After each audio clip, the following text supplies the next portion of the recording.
بسم الله الرحمن الرحيم.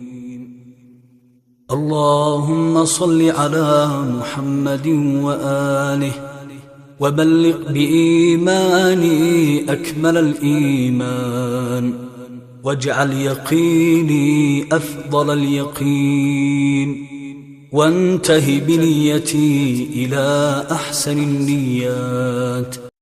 أعوذ بالله من الشيطان الرجيم.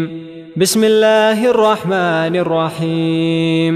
يا من تحل به عقد المكاره، ويا من يفثأ به حد الشدائد، ويا من يلتمس منه المخرج إلى روح الفرج، ذلت لقدرتك الصعاب وتسببت بلطفك الأسباب.